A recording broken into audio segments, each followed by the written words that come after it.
Hey, we're here. Today is Wednesday, and we're going to have us a pink conversation with Miss Kyna Ferebee.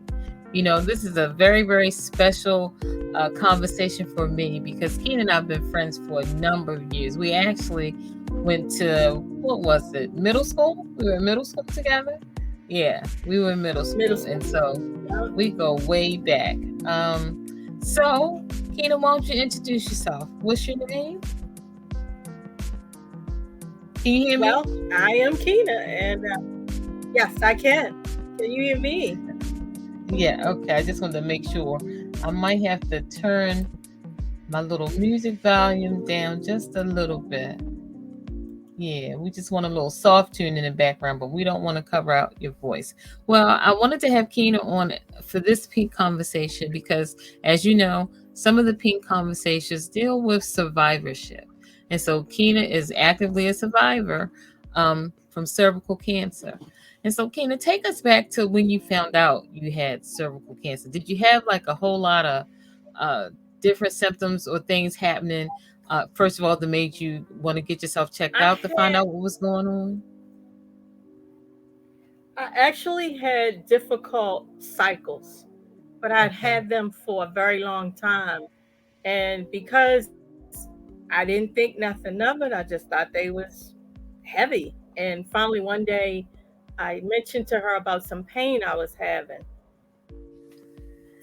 and she was like, "How long?" So I told her, and she says, "Well, let's run some tests." So they ran a couple of tests, and after test, she was like, "Oh well, I see something, but I want to do something else." So she did this procedure in her office, and I tell you, I thought it should have been done in the hospital setting, but it wasn't. And she said that she saw some cells on my cervical wall. So I was like, okay.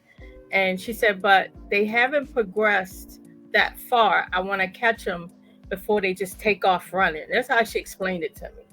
And so Okay. that's when a series of tests and procedures started.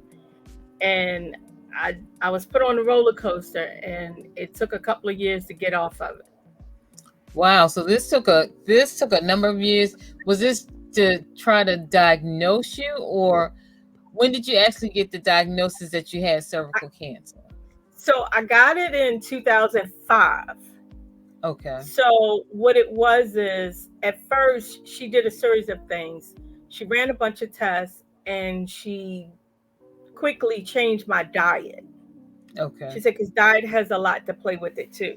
So I changed the diet, and she says, well, 3 months we're going to see if there's any change. So she was like, no, it's not. So I can't remember the name of the procedure she did, but it's like she had these goggles on, and it was just her and another um, nurse in the room, and she was like burning them off. Wow. And so I had it done once, and then she waited. And then she was like, well, I'm going to have to do it again. So they scheduled me for another one. But in the midst of that, blood vessels burst. So it Ooh. caused you to bleed like you're having a cycle. Oh my But goodness. she said, oh, well, you're going to be okay. You can just wear a panty liner. No, it wasn't that. So when she actually called me at home, and she says, well, I want you to take a picture of the pad that you're using. And I'm like, for real? She said, yeah. So I did. She says, oh no, you need to come in today, because it was full. I mean, it Full was blown. Yeah. like my cycle. So the medicine they use to seal off the blood vessels is the same medicine they give women to go into labor. Oh wow. Pitocin? Is that what it? Yeah. Yeah, really. Isn't that Oh my. interesting? Oh my. And And then what happened? it hurt. Oh, really? It was painful. Oh, Yeah, wow. because I'm not pregnant, but and you could feel it's like I said these soldiers was there, and I'm like, what in the world? And she gave me some really nice medicine to take, but it really didn't take it away. It just made it bearable. Bearable. Oh, wow. So then I had that procedure done two more times, and Wow. then I got this pill to take that changed the way food tastes to me, stopped me from liking things. It should have stopped me from liking the things I shouldn't have eaten, but it didn't. It didn't do that, huh? I know. And then I had to wear a patch on one side and put a cream on the other leg. Oh man. Oh, I tell you, I don't know. I felt like I was in a bubble the whole time because as I thought back and then I actually read the report, I had to like think about like, oh wow, that really happened. Like I don't know, I must was in an out of body experience Oh man.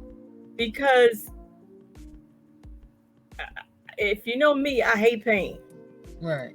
and I said to myself, wow, how did I do that?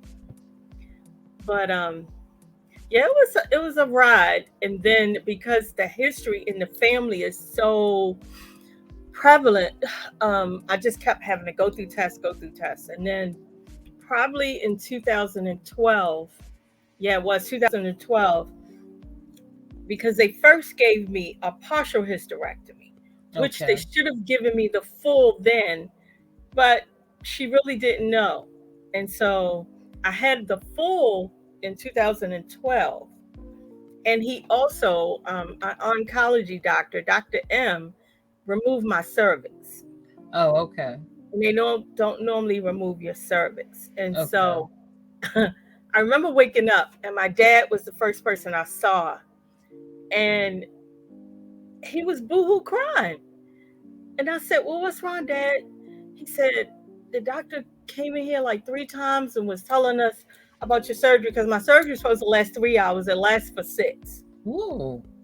And so, so I said, well, why are you crying? He said, because I'm just so happy to see the whites of your eyes. Oh wow. So he never told me what she told him, and she never told me what she told him. Oh So man. whatever it was, I am a daddy's girl, and my dad was boohooing as if I was not gonna wake up. Wow. And he just never told me. He just every time he talked to me, and he'd say, "It's another day, and you're here," and I'm like, "Yeah, I am."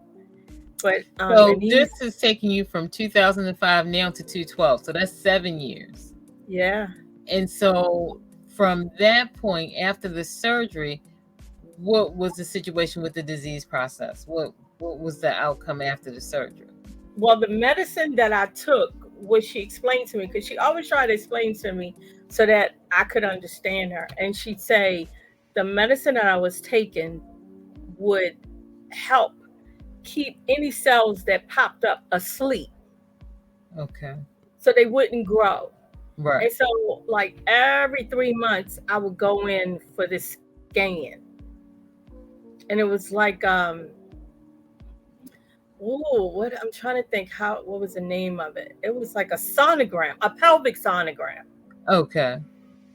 And so I would go in for that, and then I just took the medicine up until about wow, mm, I think I stopped taking it in 2018. Oh wow. From 2012. So you was taking Yeah. the medicine from 2012 till 18, so like about six Mhm. years. Wow. Yeah. Okay. And And so certain what? things to me still Mhm. taste like metal. Oh, okay, have a metallic taste to you. Yeah, So it's still. through throughout the all of the tests and different procedures, what were some of the things you did to help you cope with what was going on in so much of the unknown? What were some of the things you did to help cope? I prayed a lot. Okay. I prayed a lot. Um, because I knew that if I couldn't physically talk to someone, because in the beginning, I just didn't want to talk about it Right. because I had already been through trials with other family members that had cancer. Okay. Um, and so, and in the midst of that, even though my mom did not die from her cancer, she had cancer while they were doing what they were doing with me. Oh So I wow. stopped Okay. focusing on me, and then it's like, oh well, I gotta do this for my mom. So I didn't Okay. think about me. I just did what I had to do with what they told me. And then Okay. it's like, and then I went to Union Memorial had this like a chat group with other Uh-huh. women who had cervical and ovarian, and I went to a couple of sessions, um, and it was interesting. It really was, and it was very interesting to me to hear other people's stories. Um, and then I just simply was okay, because I knew that um, if it ever came back, because a lot of times they say it might not come back how you first had it; it come back some other way. So Right. I just tried to eat right. I'm not going to tell you I was a scholar with that, but I tried. Um, but yeah, I mostly prayed. That's it, and talked to friends that I had, and So let me then ask you a I question. just So since then, did you have a time period when you were just like ultra nervous when you had to go for appointments and stuff because you were so worried about a recurrence or something, or that wasn't an issue that bothered you? say that again. So like after the surgery, and then you were on the maintenance medication, did you initially when you had to go for follow-up appointments and stuff, did you have high anxiety because you were afraid of recurrence, or was that not an issue for you? No, I kind of thought about it, but because a lot of times, sometimes you don't get like symptoms of stuff. Right. So I knew I wasn't having that excruciating pain that I was experiencing before I had surgery. So Right. I kind of, and she started me on vitamin B's for nerves, and Okay. then I started taking the shots. Okay. But I kind of, well, I will say this: I canceled some of the appointments, but then she called me and she says, "Oh no, I really need to see you. Like, I know why you canceled your appointment. It's not because you really can't get here. You don't want to." She said, "But I Right. need you to get here." And at the time, my dad was still alive, and so she's like, "I have complete instructions that if you become non-compliant, I will call your father." And she did. So she She had to call your did. father on you. Oh, she did, because he called me and he'd say to me, he always called me by my nickname, and he said, "I'm on the way to get you." He said, "You got an appointment here, this, and here, and get dressed." And being grown, I still listen. I still Hey, listen. So yeah. I went. I didn't do it that many times, but yeah, she would threaten me, and he kept up with them. He was like, "Don't we have an appointment coming up?" And I'm like, "We?"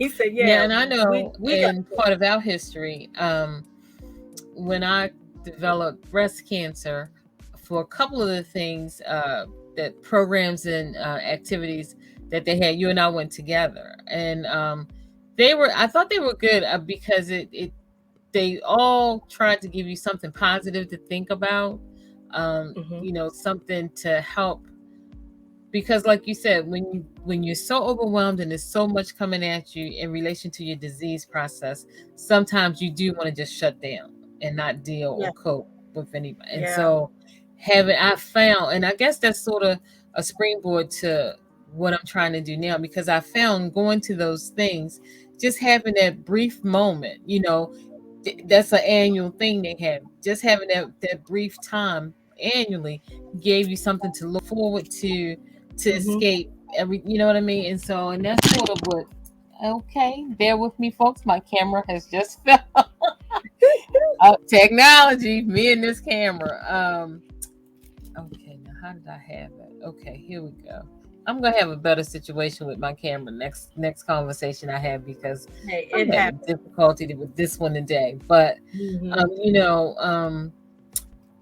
right, and so because that's sort of the premise behind having these conversations, because people may feel the same way you felt. You know what I'm saying? And so to hear somebody's experience and how they navigated it and what they did can be a boost to an individual that's just overwhelmed right now. They don't Yeah. know what to do. They don't know what not to do. Like one Mhm. of the things you highlighted was you immediately started working on changing your diet. You Yeah. know, and so it's all of these positive things. And like even today, I'll still go to, like I just went last week to an online. It was called Living with Breast Can. No, it was called Living with, I think it says survivorship and breast cancer or something like that. And it Mhm. had so many free resources that you Mhm. could tap into. And Mhm. even though, because I'm so far out from when I had active treatment, some things didn't apply to me. I'm so glad I went because I'm also in a breast cancer Facebook group. So for Mhm. women that are getting diagnosed, and so we chat and everybody shares resources and information. And Mhm. so one of the young ladies that I have struck up a relationship with, she just had to have a surgery, and I had reached out to her to just check on her to see how she was doing, and she was like, "I'm coming along, but now also the bills." And so it's like all of a sudden Mhm. she's got $20,000 in debt that she's got to be responsible for. And Yeah. so I told her, I said, "Well, you know what? I just went to this program, and they gave you a whole list of programs that even will touch your financials for you if Wow. you in such a need." So I was able to send her that link. And so I was really happy that I went, because when I was listening to a lot of things, I was like, oh, well, I won't be able to participate because I'm so far out. Now, that's okay. I don't need to, you know what I'm saying? It was Yeah. okay. But I was glad I Right. went because I could share it with somebody else. And Right. And I so that, did journals. I did journal a lot because okay. one of the times I went to the hospital, I ran into um, an old coworker, Mm-hmm. and she was going for a mammogram, and so she she asked me this question. It was crazy because it was almost like she's meant to run into me in the hallway. And while I was at my appointment, she came in with this cute little pink box and had this beautiful book in it with a pen. And she was like, she said, whatever your thoughts are for the day, she said, I want you to just write them down.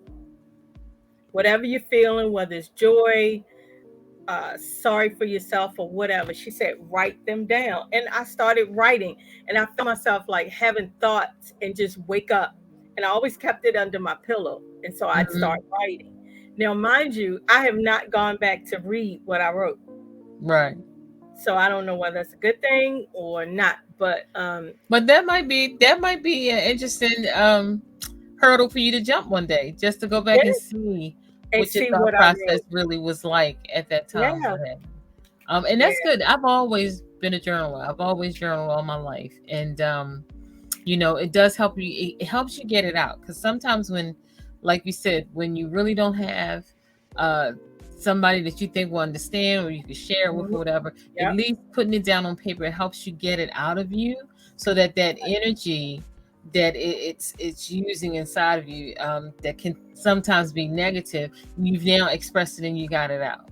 Right. And so yeah, that to me, journaling is always a positive thing, because like the same young lady that I was telling you about that I came across in the group, when she first got diagnosed and everything, and I contacted her, I sent her like a Lynie care box, and one of the Mhm. things I had in it was a journal Journal. with some pens, because I really do believe that putting your thoughts in your on paper like that is such a helpful tool, not Yeah. just with in life, not even just in dealing with a disease process, but just in life.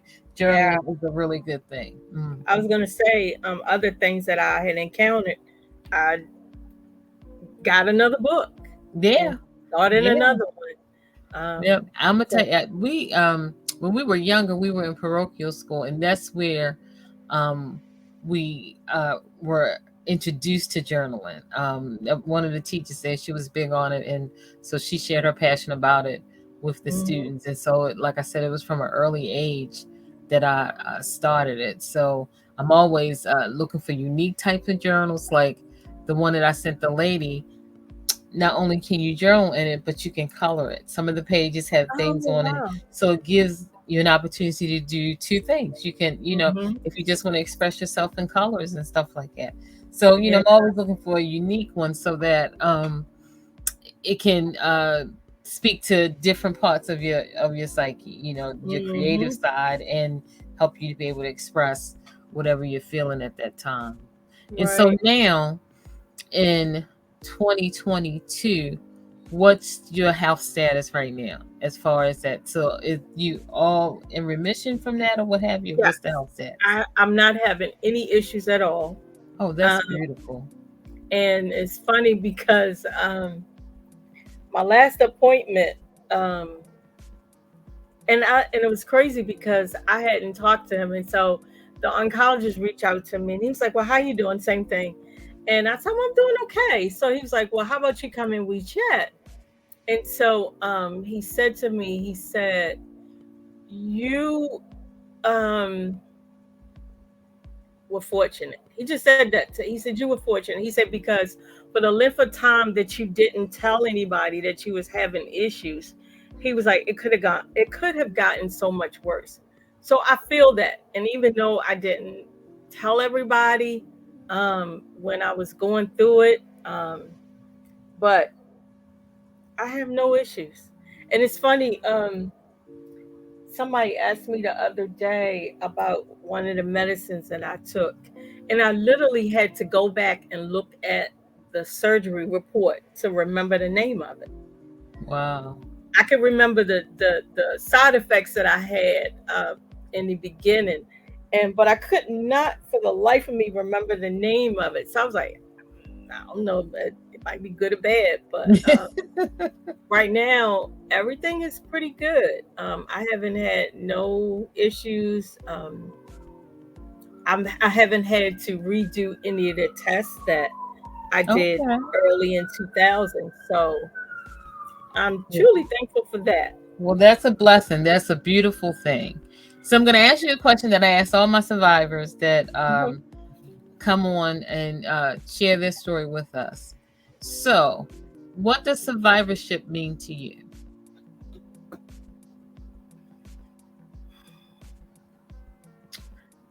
Continuing to live, but through different lenses. Okay.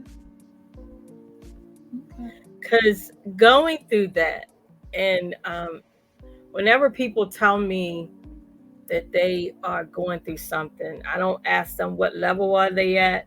You're simply going through it. It doesn't matter Right. whether you stage one, two, three, four. Right. You're going through it. And once you get through it, you get a new vision, a new vision. Certain things don't like certain things I used to worry about. I don't let them worry me no more Right. because the inside has to be healthy as much as the other part, whatever's going on. Because stress, I remember the doctor said to me one day, he said, I could give you a pill for everything. He said, but stress will override all of that. And You I'll be couldn't. wearing Stress is a killer. Stress is a known yeah. killer. And Yeah. so I try not to. I learned to, what it say, if I can't do anything about it, I just let it go. Yeah. Yeah. Well, that's Let a good, to have a takeaway and something residual after an experience like that. That's a good thing to come away um different, but more than just different in physicality because of whatever hmm changes happen to your body, Right, but now a different mindset about your outlook on life, how you right, handle and process things. So that's, right. to me, that's the benefit, because you're right. When you have those type of experiences, especially as women in our lives and stuff, we tend to take a lot of nonsense in a lot of areas of our life, in Mm-hmm. work, if you're a Yep. parent with the Yep. young, you know what I mean? If you're a hmm spouse, with your friends, we just tend to absorb a whole lot. And oftentimes I've found in having these conversations, um, not just for this, but in my life in general, that what has happened is that there's been a seismic shift once you have this type of life-threatening experience, because it could have been life-threatening. You know what I'm Yeah. saying? And so once you're looking at your mortality like that, you recognize, as you are getting further and further away from the hmm mortality and still living, you're like, oh, hmm yeah, I got a list of stuff I ain't tolerating no more. I'm And like, I'm if I saying this got from through that, experience. I can Yeah. get through this. Yeah. Like, oh yeah, I know I don't have to deal with this no more because, and so it helps you get a sense of clarity and a sense of real tunnel vision in the sense of you're more focused about who you are Mm-hmm. and are better able to set the standards of how you will allow people to treat and deal with you. Yeah. And so, in that regard, I will tell you, I'm thankful for having gone through the experience I've gone through because I think it's helped made me a better version of me, and Mm-hmm. I'm still working on me. And Yeah. so, I say yeah, that. I always say, I tell people, I just told somebody the other day, I said, I'm still being worked on. yeah. But So, yeah, these are, and it's like it immediately puts you in a club that everybody's not a part of. no. And once you're there, I like that expression. People say membership has its privileges. And so I have the privilege now because I'm a member of this club to dictate and say and set the standard for how I'm going to Mm-hmm. be treated and what I'm going to accept. Yeah. Um, well, honey, this has been a beautiful, beautiful conversation. I really, Yes. really appreciate Yep. you sharing your story. I had no idea. And it's funny. See, that's why I like these conversations too, because even though you think you know what happened, it really helped me to see. I didn't realize it was such a long period of time that Yeah. you have been dealing with this, Mhm. so from '05 to 2012 to then 2018. So, yeah, it was a long chunk of time Yeah. to have to be dealing with the thought process about a disease process and what it's doing to your Mhm. body and what have you. So Yeah. I applaud you. I applaud you for the things that you did to help you balance out everything that was coming at you, and so and here you are today, vibrant, Yep. stepping Mhm. out a new you, and and that's the thing. I tell people all the time too, once you have gone through certain experiences and stuff like that, nobody can take away what you've learned from it. It's Yeah. there. You don't have to wear it like a badge on your sleeve, but No. it's there. Yeah. And Yep. Yeah. yeah, so like I said, Absolutely. I appreciate you. And for all my guests, there's a special gift coming your way because of it. Plus, honey, you are the winner for this week's word game. What? So You found it. yeah, I did find it. Yes, girl, I get.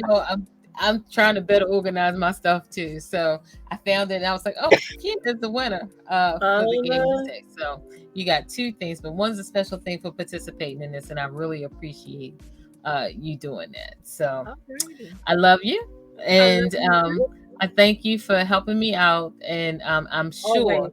people will Always. enjoy this. I'll send you a link when it's going to Okay. air Friday, but I'll send you a Okay. link and everything in case you want to send it to Riss and them. Say, look, check it out, and also tell them Yeah. to subscribe to my channel when they do. Excellent. Because she's one of the ones that I've been championing to get checked. Because she is Yeah, my sister from the same yeah, parents. So, yeah. I've So been yeah, working on her. She's doing I a lot better than she oh was. well, that's good.